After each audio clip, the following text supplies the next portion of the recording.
Welcome to the Drum Shuffle, a podcast offering insights, perspectives, and conversations for drummers. I'm your host, Jamie Eads.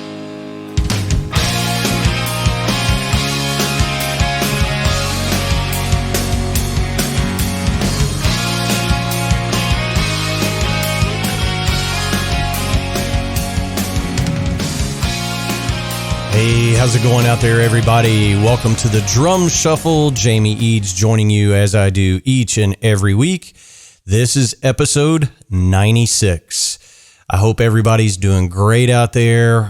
We have a wonderful show for you today. I'm going to be joined by our old friend, Mark Poiesz, to catch everybody up on what's going on in his life. He's got a lot of really cool stuff to announce on the show. So make sure you stay tuned after this message from our sponsor, Los Cabos Drumsticks. The best kept secret for drummers is finally out. Los Cabos Drumsticks may look like the sticks you grew up with, but these are not your father's drumsticks. Los Cabos Drumsticks is Canada's #1 drumstick brand, and they are coming to a retailer near you. With operations in over 28 countries worldwide, thousands of drummers have already discovered the Los Cabos difference. Using FSC certified wood from Canada and the US, Los Cabos make the finest quality drumsticks, percussion tools, and accessories on the market. The best news, Los Cabos Drumsticks offers you a ton of choice. They have 22 individual drumstick models and 14 percussion tools, many of which are available in 3 different wood types: maple, white hickory, and red hickory. Red hickory comes from the center or heart of the hickory tree and has been independently proven to be both stronger and more elastic than white hickory without adding a lot of weight. While most drumstick manufacturers have shunned red hickory, Los Cabos Drumsticks has embraced it, becoming the only established stick brand in the world to offer a full line of red hickory drumsticks. To learn more about Los Cabos Drumsticks, visit them online at loscabosdrumsticks.com, follow them on Facebook, Twitter, or Instagram, and don't forget to ask for Los Cabos Drumsticks at your favorite retailer. Dare to be different. Join the Red Hickory Revolution with Los Cabos Drumsticks. All right, guys and girls, as I mentioned, we're going to be joined by our old friend Mark Poiesz here in just a moment. Mark, of course, you'll remember, is the touring drummer for Tyler Farr, and obviously all touring has ceased, but Mark is one of those guys that is always honing his craft, working to better himself as a person. Just one of the most intelligent guys you'll ever talk to. I always love catching up with him. And Mark's been doing a lot of studio work, remote sessions. He's been doing some lessons, and he's also been doing some education for himself. And he's going to talk all about that here in just a moment. Again, just always good to catch up with Mark. I consider him a brother of mine. He's just such a great dude and so well-spoken. I know you're going to get a lot out of this conversation. So help me welcome back to the Drum Shuffle, the great Mark Poiesz. Mark Poiesz, the pride of Pennsylvania. How are you, my brother? I'm very well. Wow, what a title. Thank you. You're welcome. So how are things, man? It's weird times right now. Are you doing okay? I can't complain, honestly. I think overall I've been impressed with, I guess I haven't been on social media much. Maybe people are complaining, but at least in my little isolated circle, there's not a ton of complaining. So yeah, I can't complain. Things are weird, things are uncertain, but that's about all I'll say on like the obvious side of it. Yeah. We're all in this together, that's for sure. So things have been great, and I've always been a productive-minded person, or productivity-minded, I guess is a better word for it. So it's been a great time for me to really get some stuff done and take some strides forward. Not necessarily all in ways that I planned in 2020, but hopefully good ones. Yeah, for sure, man. Well, so let me ask you this. Were you out on the road with Tyler when all this, started, I guess when the earth caught fire, or were you guys on a break when the lockdown started, really? Well, I think like a lot of people, you could see it coming or hear it coming. We had some shows that, we had like, I think a private show with South by Southwest that sort of got canceled before things really, really started hitting. And we were supposed to go out west at the end of this month and into the beginning of April. And I remember seeing the news and I was like, I wonder if we're going to do any of that run of shows, Yeah. But we still had some shows. It was the second weekend of this month in March. We were going to go out for 2 shows in like Iowa or something. And I was like, these might be the last 2 shows we play for a while. Sort of in the mindset of like, I really want to enjoy it, enjoy the moment. There's, the road can sometimes have non-enjoyable moments, but I wanted to really enjoy it because I could see what was coming possibly. And it was just before going to the bus. It was like, hey guys, from the tour manager, hey, we are not going out on the road. It was, the governor of whatever state the show is in just said, everything's illegal. Nothing can be done. Right. Stay home. And that was that. And honestly, we still don't have much more clarity than that. I mean, and neither does anyone. Yeah, well, and obviously being a podcast, we try to make this, evergreen content because, the hope is people will listen to this interview 20 years from now, right? When they're, looking back on the career of the great Mark Poiesz, right? They're going to find this. Yeah, what an honor that would be. Yeah, let's shoot for that. They damn sure won't be going back to see what Jamie Eads had to say. I'll tell you that right now. So, but so I will state this: we're recording this on March 25th of 2020, and not to break that whole evergreen content sort of thing, but I do want to get this kind of across.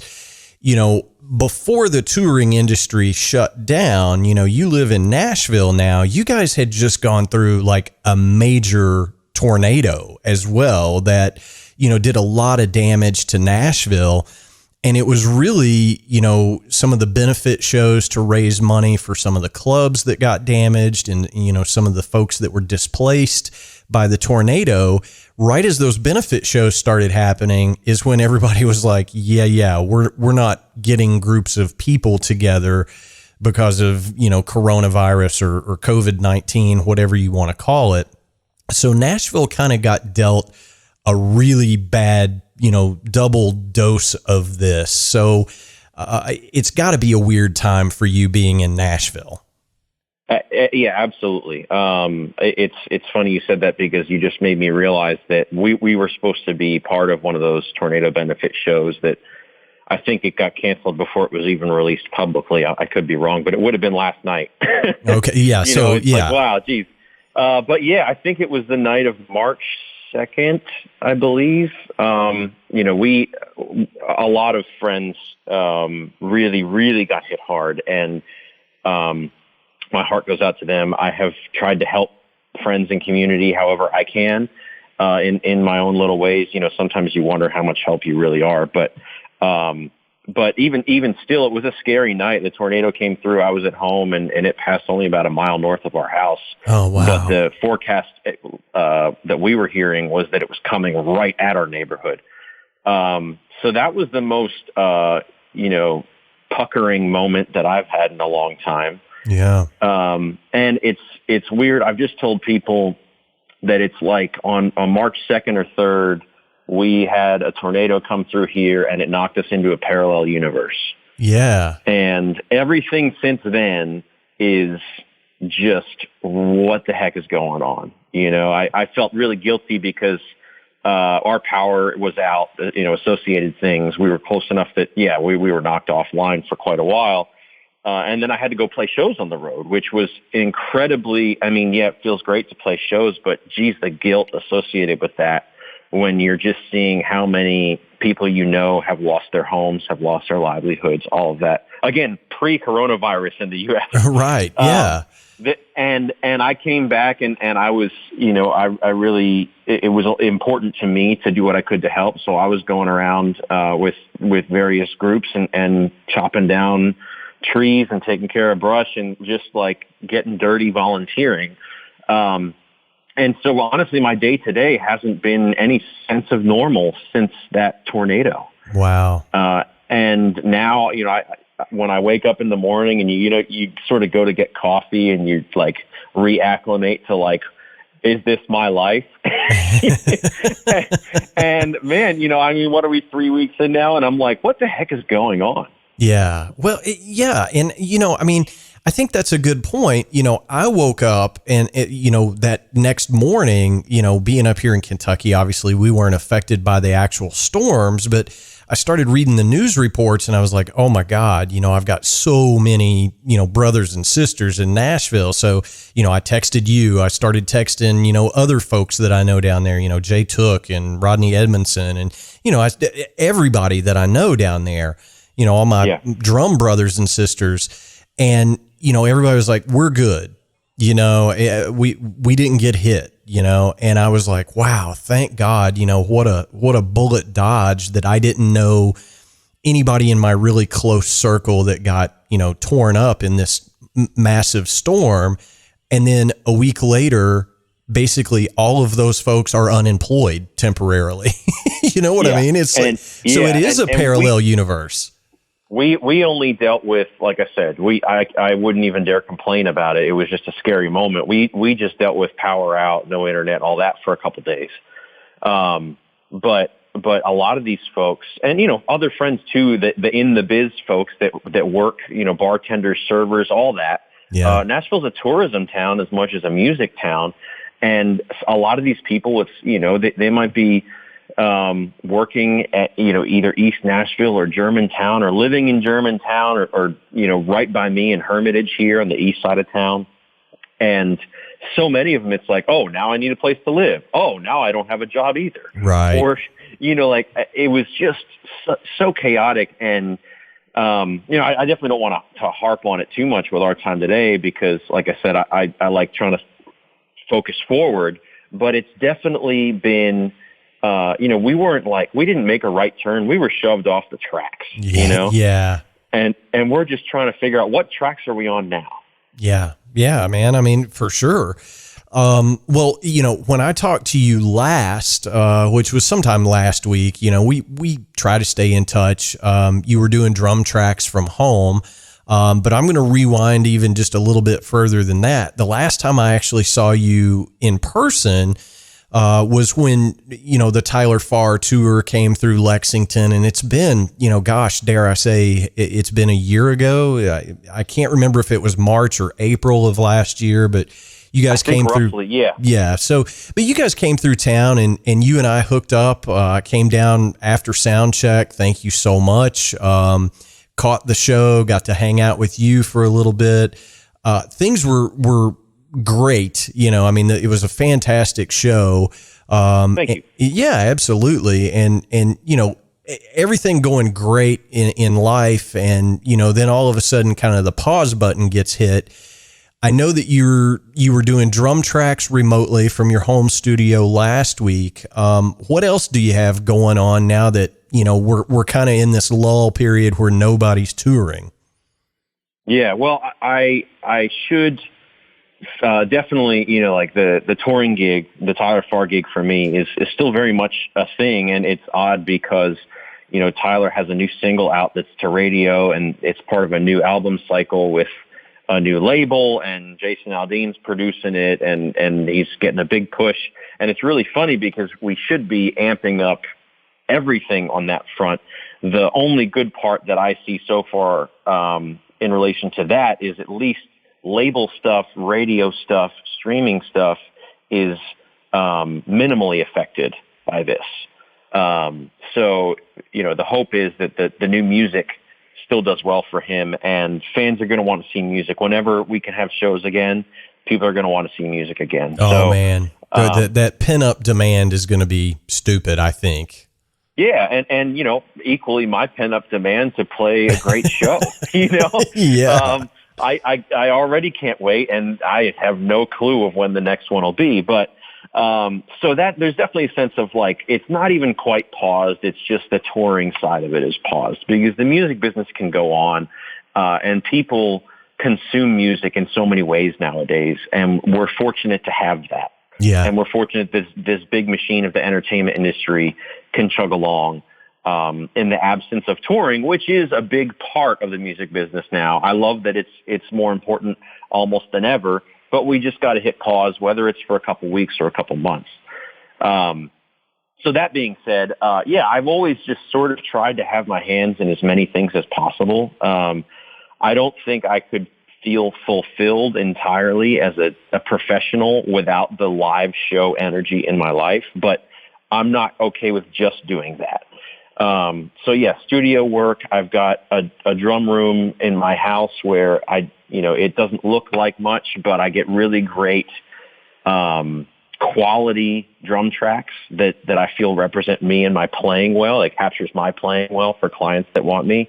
And I can do it in the scheme of recording, it's for cheap, but it's just as much about making music with people as it is about, hey, how about some side income? And that extends to lessons too. So I've always sort of had that, and thank God for Skype and FaceTime and Zoom video. We can do those things still. Demand has definitely dropped off because everybody's worried, but at the same time, by a total coincidence, I this year have been pushing into a new area myself, and I've actually been pursuing certification as a personal development coach and a performance coach. Killer. So that might seem like it's a left turn, but to me, it's integrated with everything that I do already. I sort of always end up going that direction with private students and other professionals that I mentor. I end up having that role a lot of times in musical relationships, and I really just like helping people. So it's a funny coincidence that I had already signed up for this uber expensive course. And, I never thought I would go back to school. Here I am in classes. Thank God they're via Zoom video, virtually. But I was already started on this path before we went into the parallel universe, right? Yeah. So the positive thing is I've had so much time to devote myself to, this new learning endeavor that I'm in. And also I'm at a point in the learning where they've encouraged us to go out and start coaching actively, properly coaching, not just, there's a lot of coaches out there that say, oh, I'm a coach, but, in the sense of being a certified coach, we've hit the point that they've encouraged us to do that. And it's been great because I've been able to offer it to people, at a time that I think a lot of people are doing a lot of reflection. Yeah. So for me, this kind of represents opportunity for personal growth and opportunity to help others with their growth. And, I don't want to downplay how bad this is in, a health way and an economic way and all that. But I do think there can be a silver lining to just about anything. And that's what I'm choosing to see with my current situation.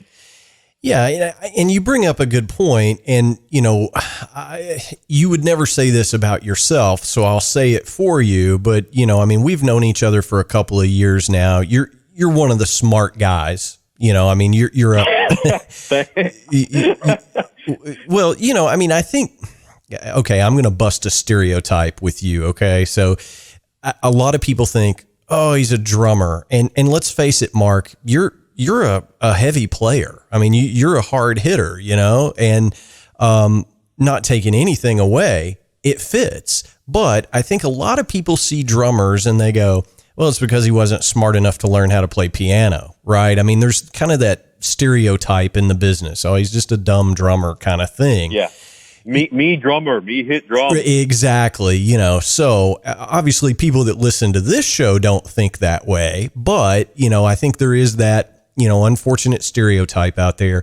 You truly are one of the most intelligent guys that I've known over the years. You're always thinking ahead.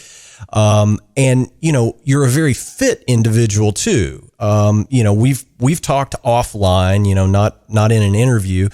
You meditate daily. You look like a bodybuilder. You take care of yourself physically. You eat right, all those things. So this seems like a natural progression to me to help other people. And one of the coolest things that you've ever said to me was like, you know, sometimes people think they physically can't do something on their instrument, but it has nothing to do with the physicality of it.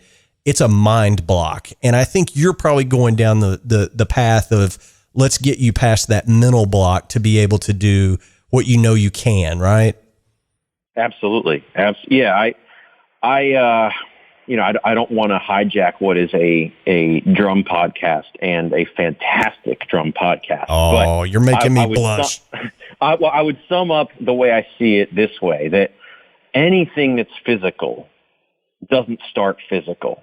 You know, it starts on a higher level. And some people will say that's a mental level. Some people, if you're so inclined, that also extends to a spiritual level or a metaphysical level. But the physical, everything we say, do, see, play, all of it originates elsewhere, and then it comes into being. And drumming is such a perfect way, you know, working on your development as a player is a perfect way to come to understand that. And I'm not saying this like, oh man, I'm such a wise man, I got it figured out. Like I figured this out by beating my head against the wall, like most of us. You know, I was a moderately gifted drummer, but I mean, I'm using moderately very loosely here. Like I just kind of worked really hard because I was so passionate. Yeah. And working on coordination or time or tone or styles of music and learning, all of the things that go into being a accomplished, you know, versatile drummer are actually involving skills that are universal skills. And I caught myself, I used to go there with students all the time, and I sort of would feel bad, and I'd start to pull back after a while because I'd say in my head, hey, they're here for a drum lesson. Let's keep it on task. Right. You know, they paid for a drum lesson. I want to make sure, because I would sometimes go to a place, and I caught myself with a couple of students that we wouldn't hit a drum at all for the whole lesson. And I think that can still be time very well spent, but it's not a drum lesson anymore, so let's not call it that. Right. So then I offered mentoring, and, you know, I never advertised, but people just came out of the woodwork, and I was happy to offer that. But at the same time, I was like, we're always talking about drums in the music business, and how do I get my career here? And, you know, we all want to play to huge crowds and you play on big records, and so many of our goals intertwine, you know, in this community, and for good reason. They're great goals. But I just realized, hold on, the picture is bigger than this still. So I started thinking about the coaching thing, and it's a loaded word. I think just coach, period. You don't even have to say the word life coach, which is really heavy. Just saying coach, and that's why I like the term personal development and performance. How do I move forward? How do I execute what I know I can already execute? Things like that. And what I realized was I was afraid to pursue it because there seemed to be so many charlatans out there, so many guys, guys, men and women offering this, that it's like, well, who appointed you? Like, well, what qualifies you to do this? And there was a thought in my head of, I don't want to be that way. I don't want to seem like I'm out there to grab people's money or, you know, hustling, you know, oh, admire the hustle of this guy or that guy. Nothing against that, but that doesn't sit well with me deep down, you know? Yeah. As far as in my own life. So I had a sort of an aha moment several months ago that I just realized, hold on, you know, this ties back into drums. Don't worry, I'm not totally off on a tangent. I realized, hold on, I pursued music by going to school. I got a Bachelor of Music degree in jazz drum set at the University of Miami, which we talked about, you know, in our previous last time I was on. I think we went into my whole backstory there. Yeah. So I said, okay, that made me feel confident to say I can teach drums. I'm a professional drummer. Certainly I was playing gigs before I went to college, but it made me feel comfortable, not only in my skills, but all the way in the core of my being that I have walked the path. You know? Yeah. And sort of what made me comfortable dispelling a lot of those fears inside me was like, why don't I take the same approach with this? Sure, it costs money. You know, as any responsible musician, we're always trying to watch costs because you never know when a tornado and a coronavirus outbreak is going to happen. But okay, it was like, all right, spend some money and spend some time. But if I found a program that I could do it, and then I realized that there's actually a global governing body that is accepted even in the corporate world as their certifications are the real deal. So I didn't want to go to some fly-by-night thing. I didn't want to attend a Tony Robbins seminar for a weekend and say, no, I'm a coach.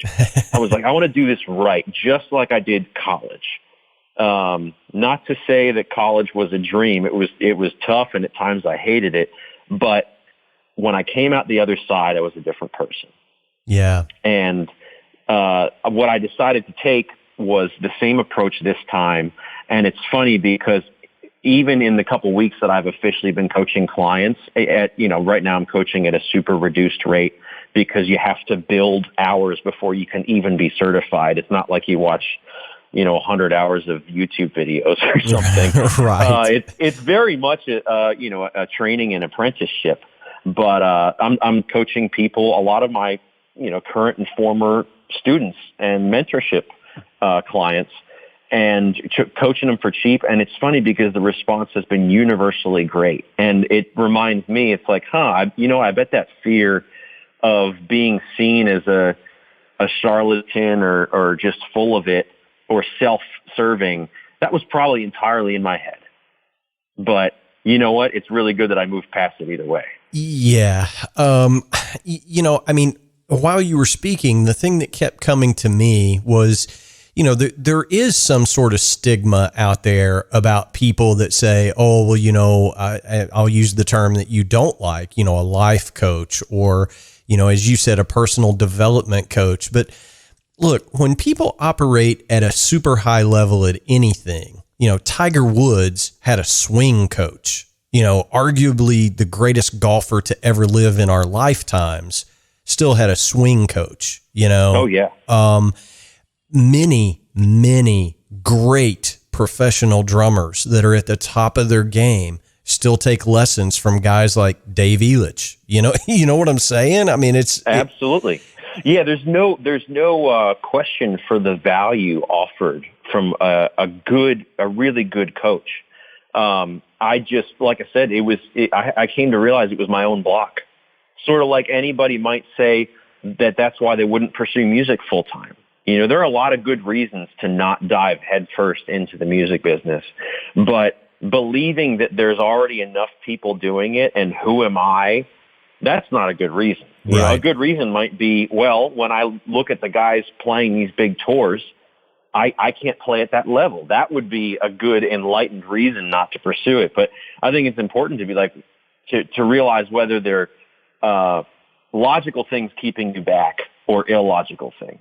Yeah, man, that's a great point. I mean, it really is. And, you and I have had conversations about, at a certain point, people getting into the music business, I don't make it any secret. I've had a day job my entire drumming career because that's what's right for me and my situation and my family, is not to say, hey, I'm cool jumping in a van and leaving for 8 weeks and don't know if I'm going to make any money or not. That's not in the cards for me personally. And that's a decision that I decided to make.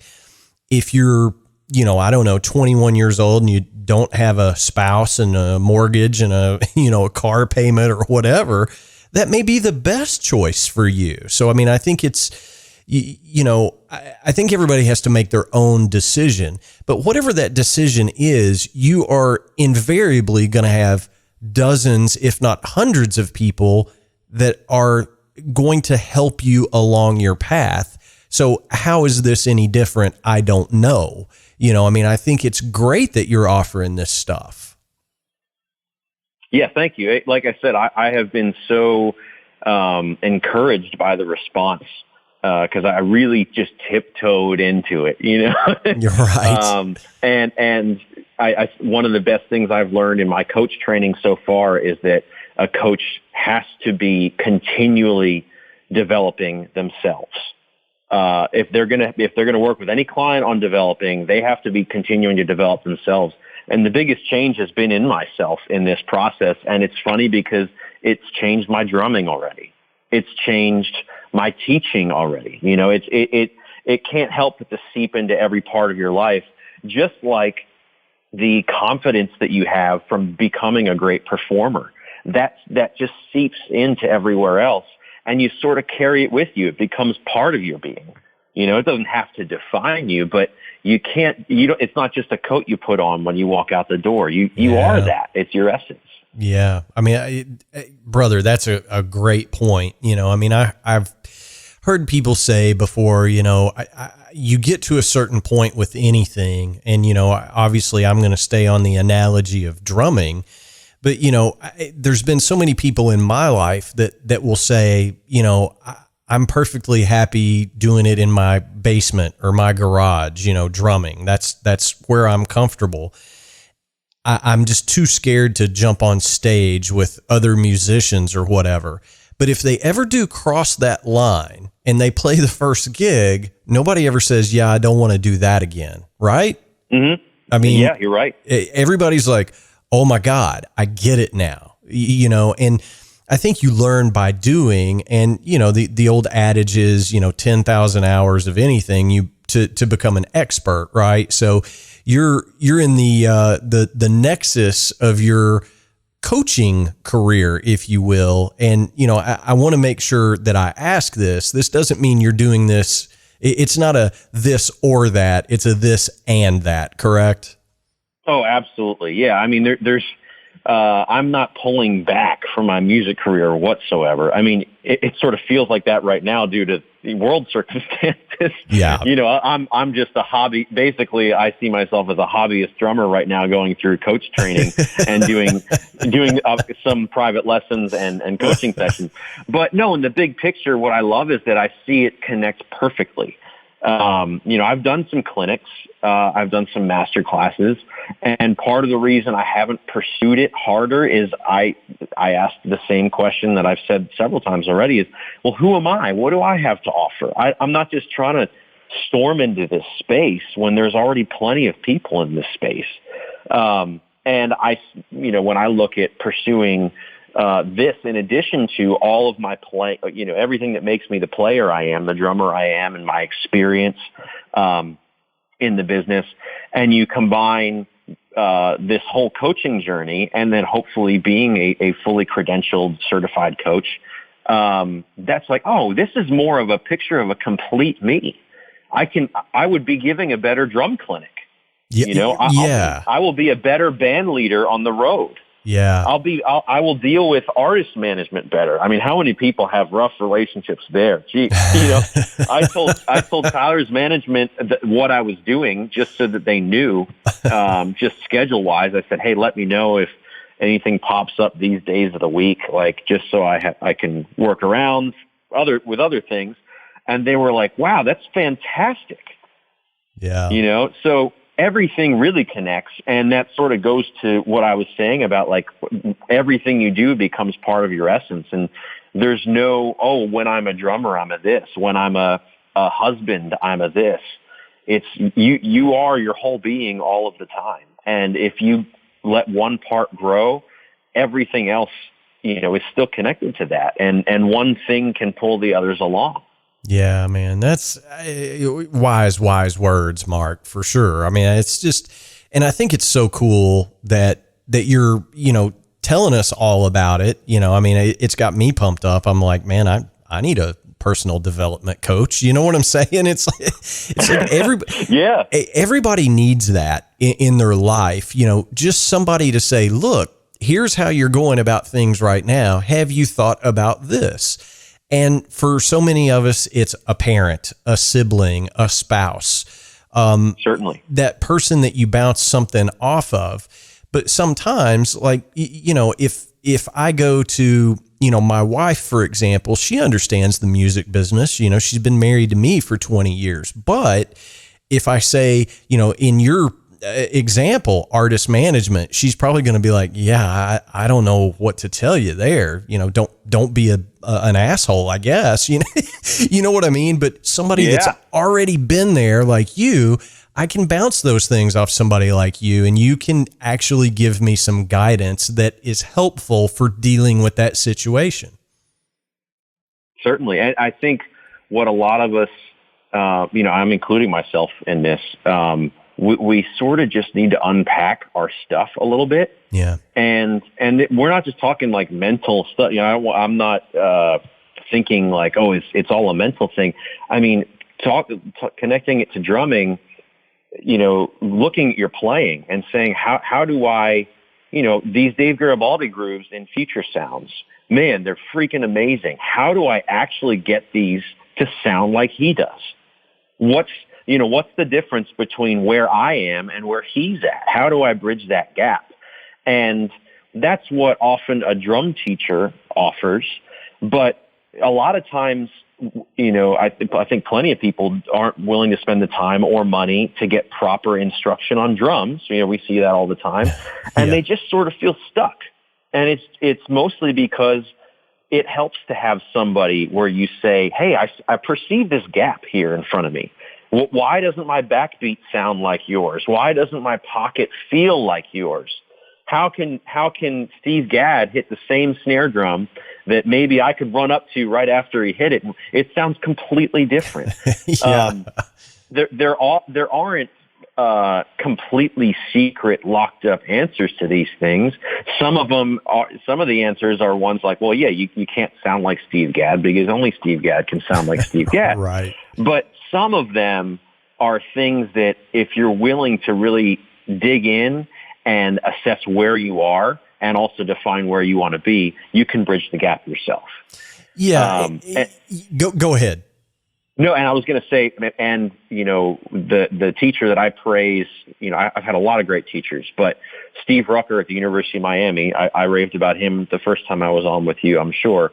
But Steve was the first drum teacher that I really came to see as that higher level of sort of a coach, where he won't even tell you you're doing it wrong. He just has a way of getting you to realize that you're doing it wrong. Yeah. And not only that, but he gets you to realize that you already know a better way to do it. Hey, did you listen to that recording of yourself? Yeah. That whole thing. And I think just that relationship with another person is so powerful. We've those of us in, married or romantic relationship often have that covered, hopefully in a positive way, with somebody.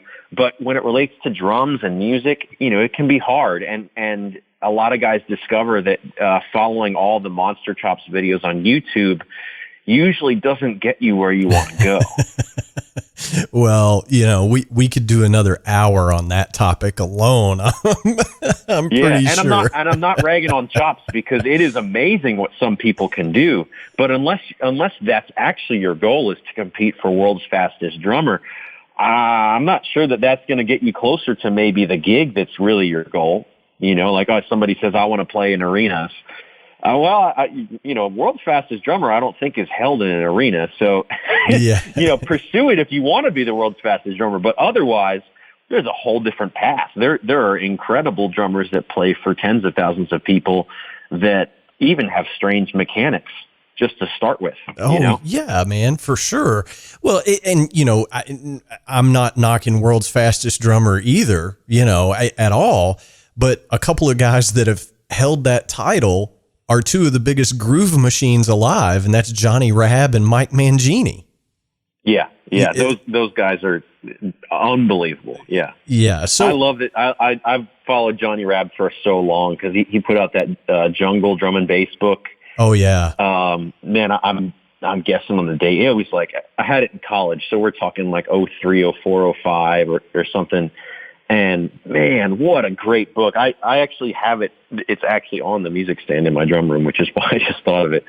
Cause I love drum and bass grooves. If I don't know what I'm practicing, I just pull out that stuff and just turn the click to 180 and just go. That's awesome, man. But to your point, and I don't want to put too fine a point on it, but for me, I can only relate this stuff to me, right? I feel like sometimes I get in this, monster slump, of every time I sit down behind the kit, everything sounds the same. There's nothing new and exciting for me. And it's, that's mental. That's probably not my physical ability leaving my body, right? There's something going on in my head that is preventing me from chasing that new idea or thinking about a groove in a different way. Absolutely. So, I mean, I think so many musicians, whether it's a drummer, a guitarist, a singer, anybody, they get in these slumps, and having somebody that can talk them through that is so important. So, yeah. And that's why I think, and I know this feeling as well as anybody, that stale thing. You could be playing a lot and you still feel that way. There's no correlation there necessarily that I've found. But the thing is that, sorry, I totally lost my train of thought on that. The thing is that it's more playing is not usually the answer. That was what I was going for. Yeah. It's until you figure out the mental thing, your playing could get better and better, and you still might feel stale because it's a mental thing. It's a perception of yourself. And I think, it'll be natural for a lot of people, myself included, to deal with that stale feeling with all that's going on in the world. I mean, you're not playing gigs. You're not, how do you find fresh stuff? Fortunately, there's a lot of new music out there and it's easier to discover music than ever, but you have to seek it out. Yeah. And I think a lot of people will be maybe feeling up against the wall if this thing keeps stretching on. And that can be difficult, but beating your head against the wall doesn't make the wall fall down. Yeah, that's right. And it doesn't change things. And, I will say this, a very famous drummer told me in confidence once, and this is a guy that was playing arenas night after night after night after night, 250 nights a year. He said, look, I play the same 20 songs for 8-9 months at a time. We don't even sound check anymore. Our crew does our sound check. He was like, I'm handled from the time I wake up in the morning until going to bed at night. And I have to be in certain places at certain times, doing press or whatever the case may be. He was like, when I get off tour, you would think that's when I would be playing at my peak. And it's actually when I'm playing at my worst because I've played the same 20 songs for 9 months straight. And that's the only playing I got. Absolutely. Yeah. So that's kind of counterintuitive, but, that's maybe a little inside baseball for our listeners. It's the yin and yang of success, right? I mean, you get all these amazing and beautiful things circumstantially in the gig and sometimes even notoriety and sometimes even good money.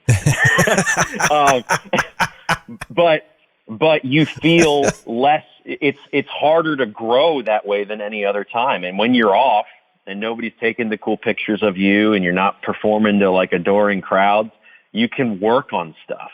Yeah. I've got 2 kits in my drum room. One is always rigged for recording, and I kind of never touch it other than tweaking, stuff to the tone of a song.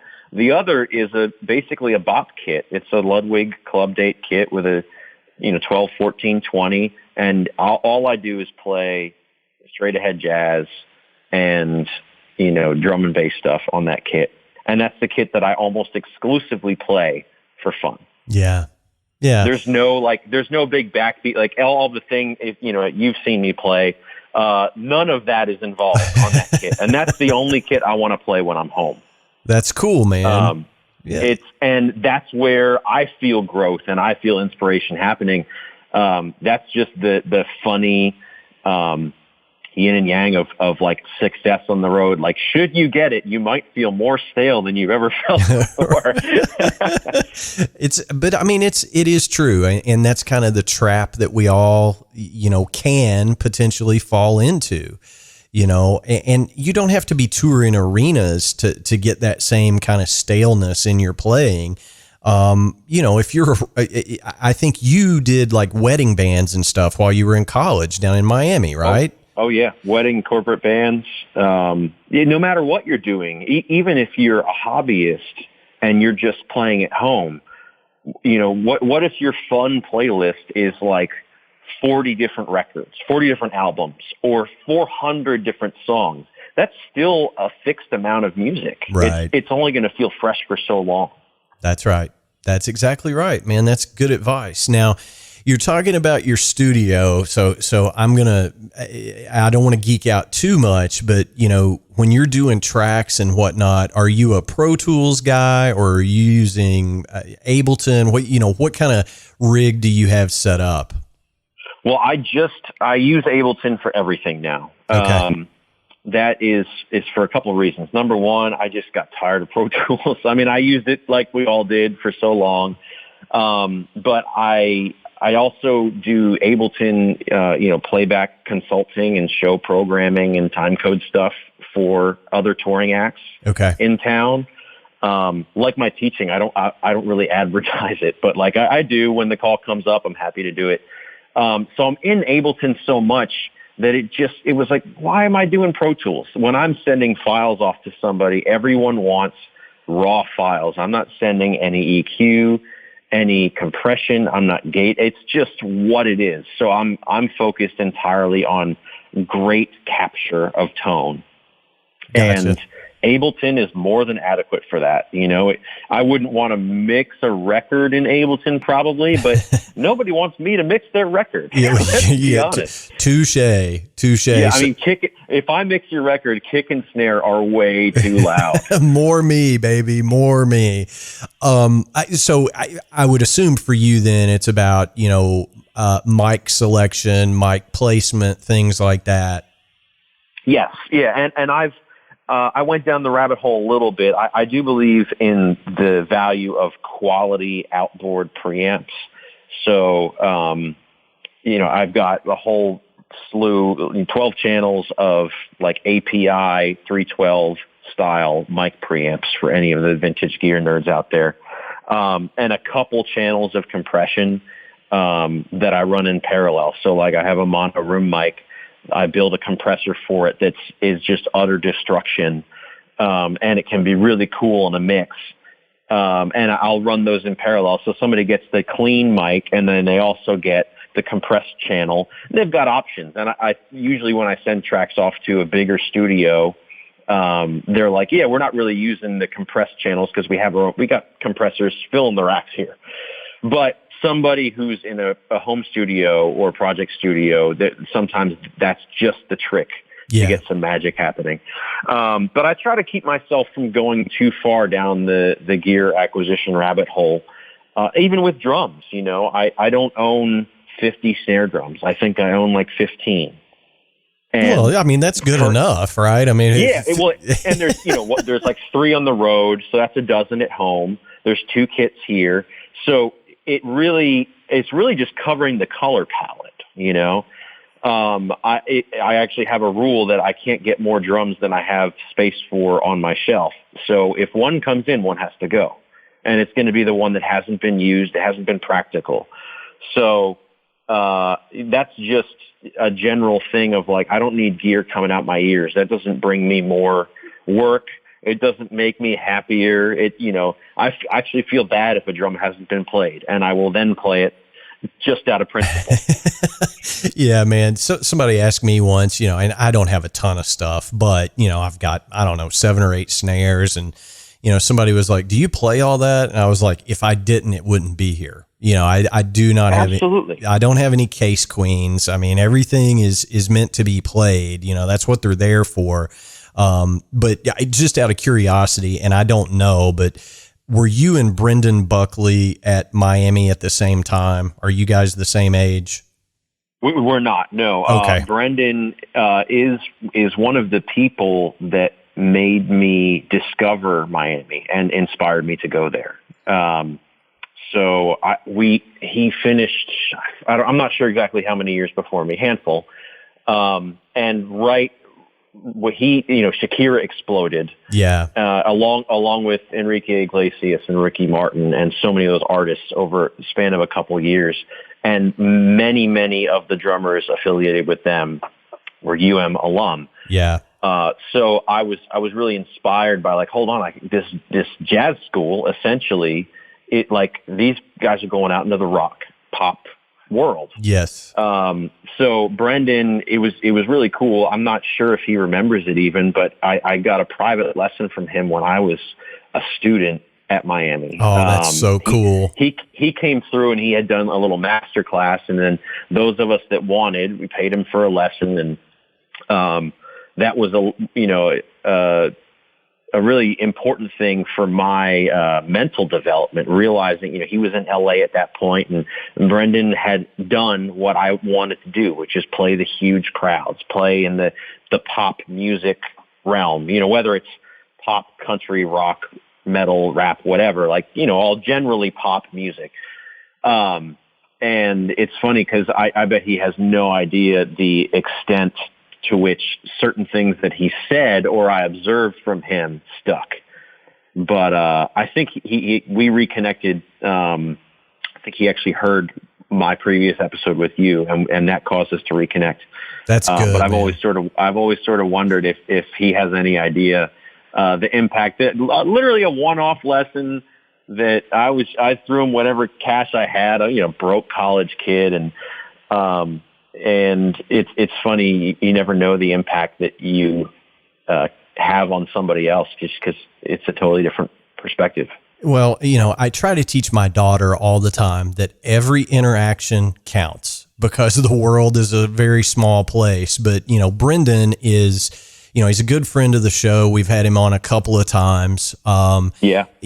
Just super guy. And every now and then, I'll get an email and it'll just be, "Hello from Thailand. Love the episode this week." It's something very short, but he's just such a thoughtful guy. But the reason I brought him up, we've had a lot of U of M guys on here, Daphnis Prado, Ed Toth, Rod Morgenstein, Brendan, just all kinds of guys from Miami.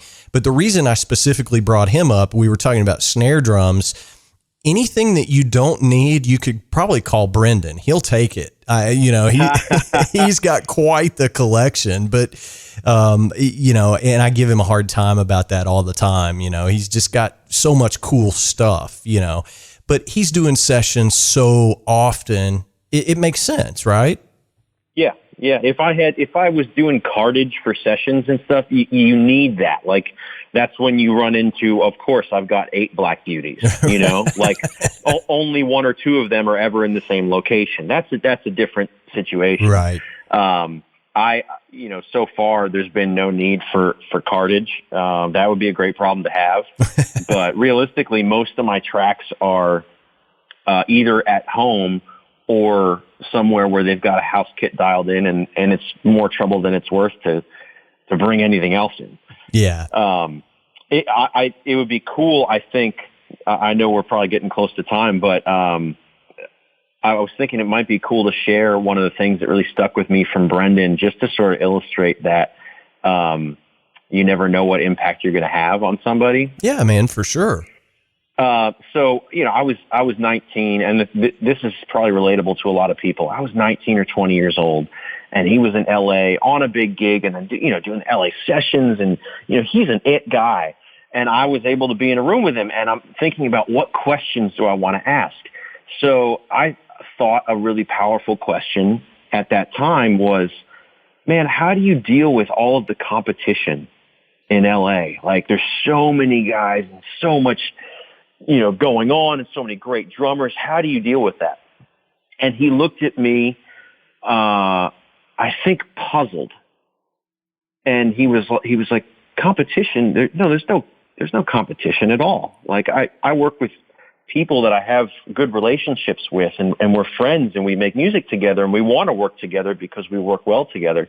I'm paraphrasing here. Obviously, this is about 15 years ago, but that not only is a great description of the kind of person that he is at his core, just off the cuff being confronted by a question like that, but it was also the seed for my whole new perspective of competition. Yeah. And to this day, what it's evolved into, I share this with everybody that I talk to, is that there is no competition in creative pursuits. It just doesn't exist. That's right. There is competition if you want to be a fast runner. there's competition if you want to sell the most of a product in society or in, tech world. But in a creative pursuit, it is impossible to have competition because there is no direct comparison ever. And if you're worried about that, man, you just, you're just wasting all of your energy, and it's completely unnecessary. And I credit him with that sort of seed thought that changed the way I perceived it. And it's, music business is a tough thing, but you don't need to make it harder by thinking that you're in competition with anybody. Well, what can I say, Mark? I mean, I typically ask everybody for a good piece of advice when we wrap up, but you just gave it. So, I mean, that's just perfect. I mean, it really is. And I mean, I hope everybody hears you saying that, it really takes it to heart because, I mean, I don't know, my approach to things when it comes to, a session that I'm on or if I'm playing in a band, it's, nothing is ever done, right? It's just time for it to be released to the world. And everybody hopes they put their all into it, right? If it's a gig on Saturday night, it's, did everybody play their best? Comparing that to the next band that plays is kind of silly, really. I mean, of course, if you give it your all and you've done the best that you can do, that's the reward, right? Yeah. And to add to that, if you're, watching another drummer playing in another band and you're inviting comparison and you go down that road, the only thing that can do is rob you of any potential joy that performance has to offer you. Yeah. Well, it's the only thing that can come of it. You're absolutely right. And, when you're of an ability level like mine, like I watched you play last year when you guys were in Lexington, man, I stole probably 5 or 6 things, right? But it was, wow. I never thought about approaching something that way, right? I can learn something from everybody. Even if I can't do it, like, Ray Luzier, I watch him play and I go, Jesus, I'll never do that. But at the same time, you're like, maybe I could steal just a little bit of that. Even the essence of where it came from, just even the motion on the drum kit. I'm fascinated by motion. You can take none of the notes that a player does and all of their sense of motion and employ it in your own way. Absolutely, man. It's, the world is small. We're all in this together. And, I'm not trying to, come at it from a 30,000 foot level just for the current times, but it's true. Every interaction matters. The world is a small place and we're all in this together, man. We got to help one another. And I think you're going down exactly that path of, I have so much to offer. I think it's really cool. Tell us real quick, Mark, for anybody that's listening to this that wants to reach out and talk to you about anything that we covered, what's the best way to reach out to you through social media? Yeah, well, it's funny. I was so happy that when you reached out to me and you said you want to come back on the show, I realized, man, add to the to-do list, get the new website done. So I do have a new website, sort of. There's a landing page at markpoiesz.com, and it'll connect you to my social media, and there's a contact submission form. That's all that exists there right now, but to me, that's all that really matters. Everything else that's to come is fluff, right? Right. So they can contact me through there. Maybe it's a bad idea, but just so people know that it's available. Like I said, I'm pursuing this coaching thing and I've got time to do it. So if anybody feels moved and they want to pursue that, while I'm building my hours and while the world is in disarray, I'm actually offering it to people for $10 an hour for the first 5 sessions. Wow. All right. So I like proof that, if I was really hustling the money, I'd be working at Amazon for the 15 or whatever they're paying. Like it's not about the money. Right. It's got to pay something or the hours don't count. But, so I want to extend that to anybody. I hope that, if it goes too well, maybe I'll be inundated. But I have a feeling maybe there's, somebody or a couple people out there that really resonates with. And I think it's the perfect time to do it. And I would love to be of service to anyone I possibly can, because it would help both of us in that relationship.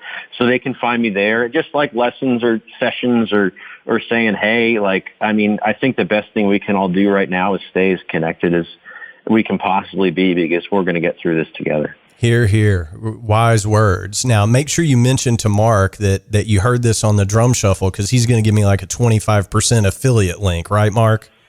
Yeah, like I said, I was like, man, you don't want to undercut yourself. And I'm like, dude, I don't want money to be a problem. Let's do some work, you know. And eventually, it'll be what I charge for lessons and all that. But right now, there's more important things to do, I feel. Yeah, I agree, man. Well, look, it goes without saying, man, you're a good buddy, and I appreciate you taking time to do this. You're always welcome here. Okay. So anytime you have anything to report, man, just reach out and we'll put you on here. I mean, it's just always so good to talk to you and catch up. And, here's hoping that the world gets back to normal in short order and you're back out there doing what you need to be doing, which is playing. Everybody needs to go out and see Mark playing live with Tyler Farr.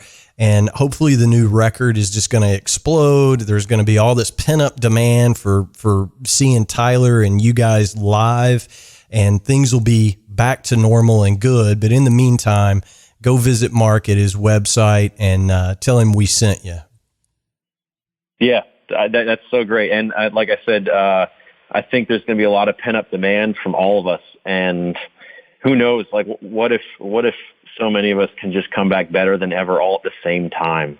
Yeah. Holy cow, how awesome would that be? So I agree. Yeah, let's make the best of it and hopefully stay healthy. And if you don't stay healthy, then my absolute best energy and prayers are going your way. Awesome. Mark, thanks so much, brother. We'll talk to you real soon. Okay, man? Awesome. Thanks again for having me. It's an honor. Absolutely. We'll talk to you soon. All right, guys and girls, that's going to wrap up episode 96 of the Drum Shuffle. As always, thank you so much for tuning in. We cannot do this show without each of you doing so every single week. We really do appreciate it. As always, I'm going to ask you, hit the subscribe button on whatever platform you're using to listen in to the Drum Shuffle. Leave us a thumbs up, a star rating, a review. It helps other folks find us out there as they're searching for drum podcasts. The biggest thing you can do for us, share an episode with a friend. Tell somebody that you think might be interested in these interviews about us. It helps us tremendously as we continue to grow. As always, we answer every single email that we receive here at the Drum Shuffle. The Drum Shuffle Podcast at gmail.com is where you can reach out to us.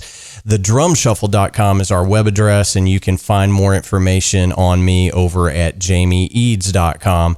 Again, many thanks to Mark Poiesz for taking time out of his busy schedule to join us again today. Next week, you're not going to want to miss it. I am going to be hosting the wonderful David Northrup. David spent 10 years playing with Travis Tritt. He has also played with Boz Scaggs, John Mellencamp, the Oak Ridge Boys, Tanya Tucker. Just a guy that has done so many great gigs in his lifetime, and he has a fantastic new solo record out that we're going to talk to David about. So you're not going to want to miss that. So hit that subscribe button. I hope everybody is doing well out there and adjusting to the new normal. Hopefully we're all going to get back to normal here before too very long. That is my sincere hope. Let me know how we can help you here at the Drum Shuffle. So until next time, may your head stay strong and your sticks never break. Cheers, everybody.